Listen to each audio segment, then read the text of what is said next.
I'm Ashton Addison from EventChain for InvestmentPitch Media and the Crypto Coin Show. And today on Blockchain Interviews, we have Jason Blick, the CEO of EQIBank. Jason, welcome to the show, and thank you so much for taking the time to be here today. Thanks, Ashton. It's a pleasure. I'm really excited to dive into EQIBank as a digital bank. I know you're doing some really innovative stuff, and I would love for you to just kick it off with a little bit of your background and your journey and how that led up to getting involved with starting EQI.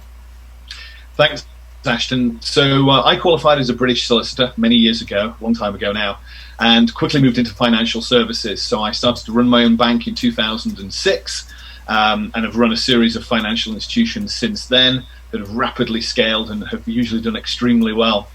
So more recently, we formed EQIBank in 2015 with an unbelievable team with about 300 years experience of running some of the major big banks around the world. Wow, that's awesome. And now, as the first, one of the first digital banks, you're really trying to switch up the traditional financial industry, adding in more blockchain and even decentralized finance. And I want to go into those details, but could you start with just a high-level overview of EQIBank? So we started EQIBank in 2015, and we had one specific objective: to become the world's first global digital bank. There are some other digital banks out there, and there's some great banks as well that focus on the retail market, but we had the objective to provide digital banking services to 180 countries around the world. And because we have such an experienced team, we were very familiar with some of the problems and legacy issues facing the big banks, and many which have not been addressed. Definitely, and I wanted to touch on that.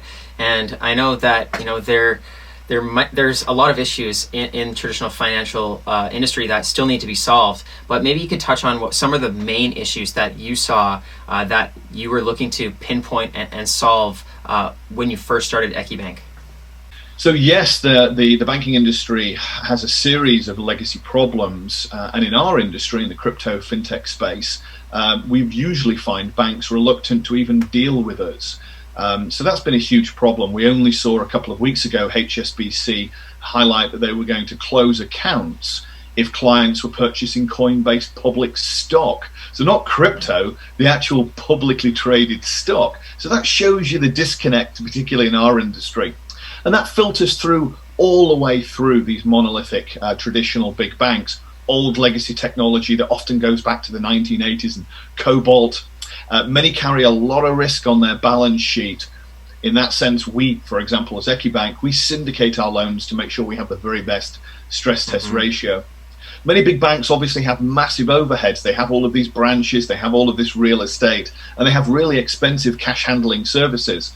And the question is really whether a lot of this is necessary, especially if you're a global business client.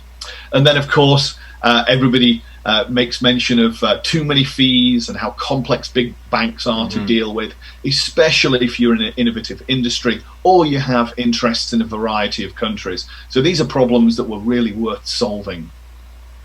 Definitely, a lot of great points there, Jason. And yeah, that is, the ability to have such a lightweight infrastructure. Now, I was looking at some of these cryptocurrency exchanges versus some of the traditional banks.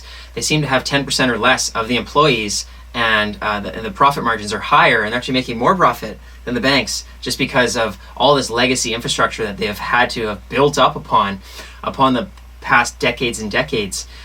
Do you see that as one of the competitive advantages in being a digital bank, in that you started with newer technology and you're able to service more globally, and with the increased globalization, not having to have all of that overhead that the banks have, and being able to provide services for cheaper because you don't have to pay overhead costs?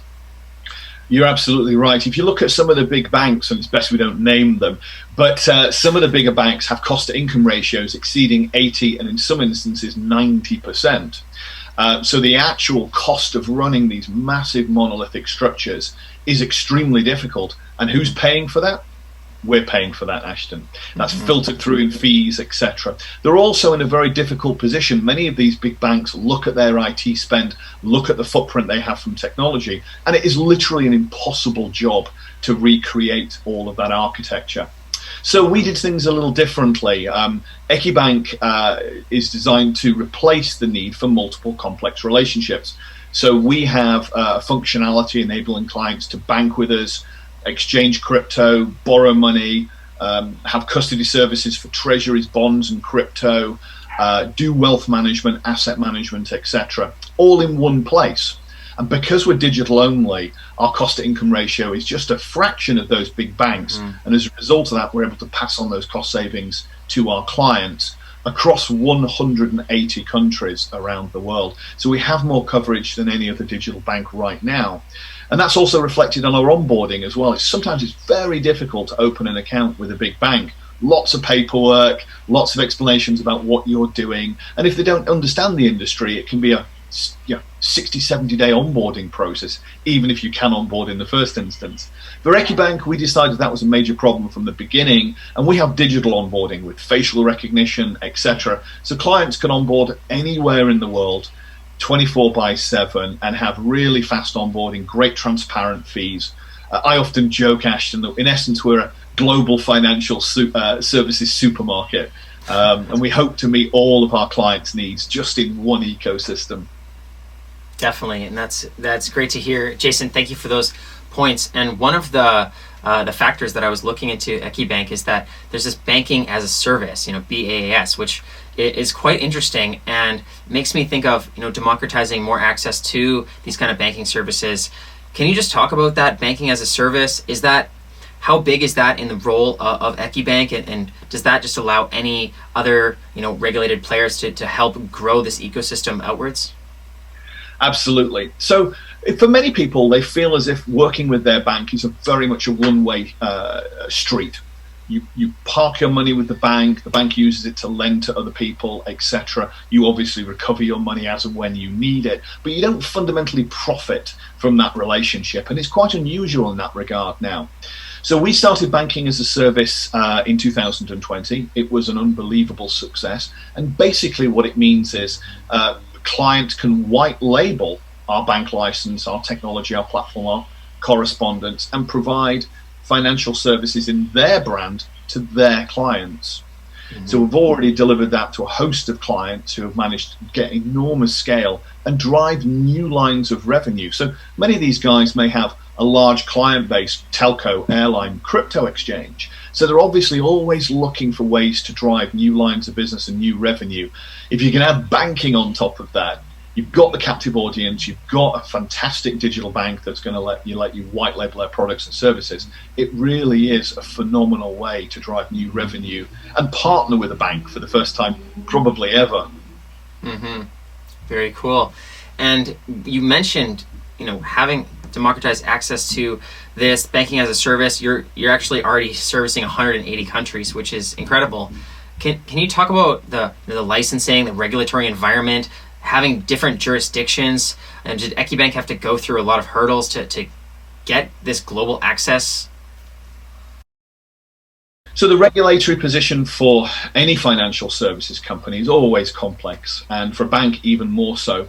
So on average, there are about 200 to 500 applications every year for a banking license in our jurisdiction, and only 2 have been approved in the last couple of years. It usually takes 4 to 5 years to build out a banking infrastructure, get the necessary licenses, work with the correspondents, etc.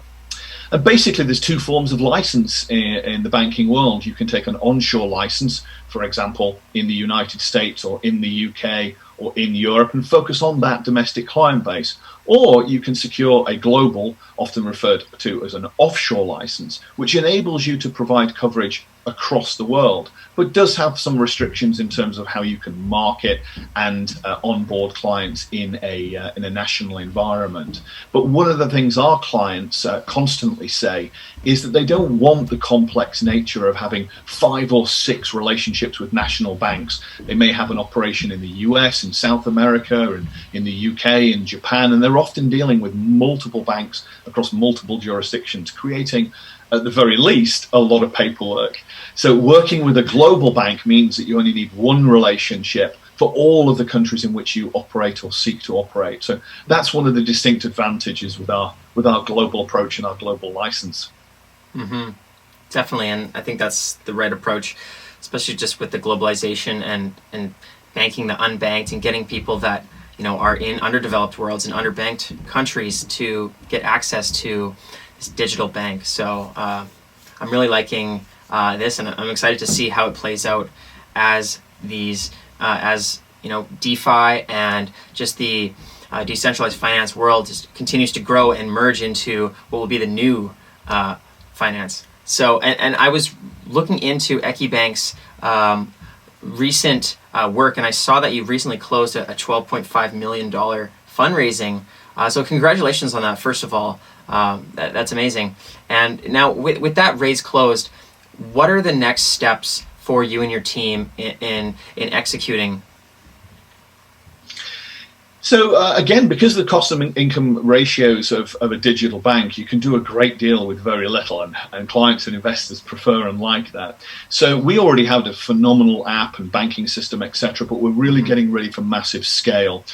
We already have demand probably carrying us through until the early part of next year, as we sit here today. So we're launching a new core banking system, an amazing new app which enables you to go from crypto to normal fiat currencies, and then to credit cards, to loans, to asset management, to OTC on one app, which is phenomenal. We are looking at moving onshore as well to provide additional coverage and additional services to some of our onshore clients. And we're moving forward with the launch of our own crypto exchange platform. So that's tremendously exciting. We are, I think, the only bank in the world that's actually moving in that direction. And I think it's going to be an amazing addition to the active and growing crypto community.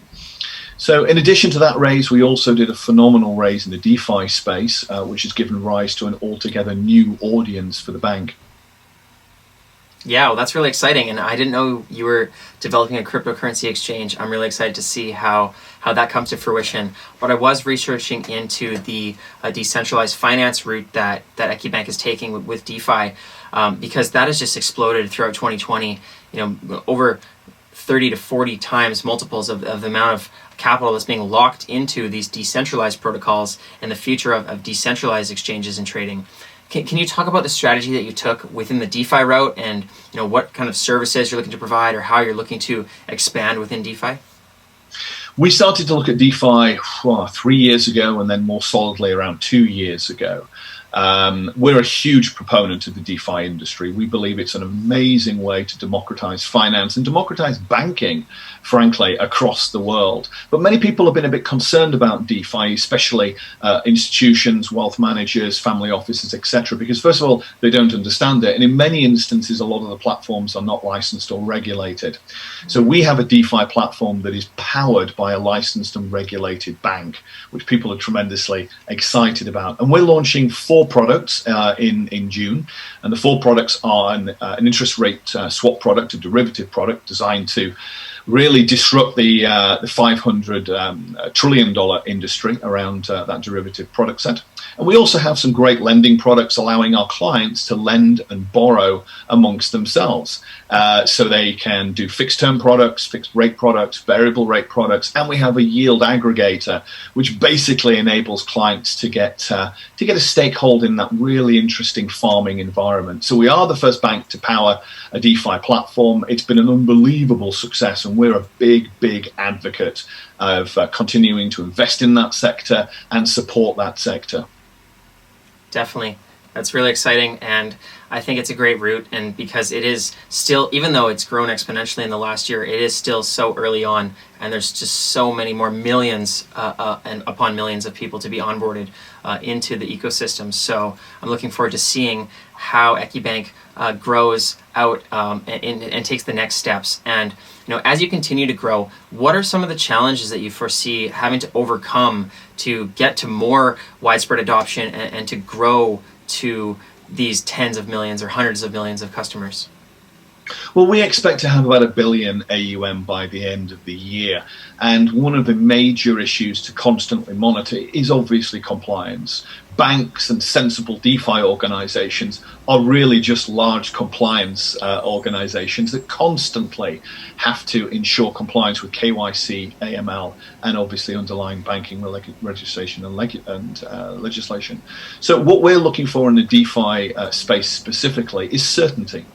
There has to be a raft of new legislation, especially from the EU and the US, which enables us to scale this incredible sector with the certainty of legislation and regulation behind it. Of course, there are a series of countries that are providing sandboxes for this space, and sandboxes have a part to play. But beyond that, we need absolute solidity, we need guidance, we need guidelines. And that's going to really drive capital markets and public monies into DeFi. At the end of the day, a decent DeFi platform can provide anything north of 5 to 10% return on an annual basis on stablecoins, whereas traditional banks are obviously only able to offer between 0 and 2%, and if it's on the euro, it's a negative interest rate. So it's naive for banks not to consider DeFi as a very viable solution to continue to not only protect their client base, but further their profitability and further their ability to pass on discounts and positive returns for their client base. So that's one of the major challenges, making sure that the regulatory environment is fit for purpose. And that in itself will drive an entirely new fintech and banking industry, which, as you say, has grown exponentially. If we really look at it, it's grown 5,000% market cap over the last 12 months. And the user numbers are continuing to grow extraordinarily on a daily basis. Mm-hmm. Definitely, and I completely agree. The way that it's developed and the return difference between traditional finance, and especially with the euros, as you mentioned, is significant for these players to not be looking at this and figuring out how to integrate it into traditional finance. But I think your digital bank's definitely going to have a leg up without having that overhead and the infrastructure. And I'm excited to see throughout the rest of 2021 and beyond how quickly more new entrants come into the space. And I'm looking forward to seeing how the DeFi ecosystem expands within EQIBank as well. And for the viewers that are looking to learn more about the services that EQIBank has as a digital bank, and also just the DeFi part, and to get involved with the communities, what's the best way for them to learn more? People are very welcome to reach out to us at www.equibank.com, which is obviously the core banking structure, and people can onboard and can get used to what we do and provide, etc., anywhere in the world.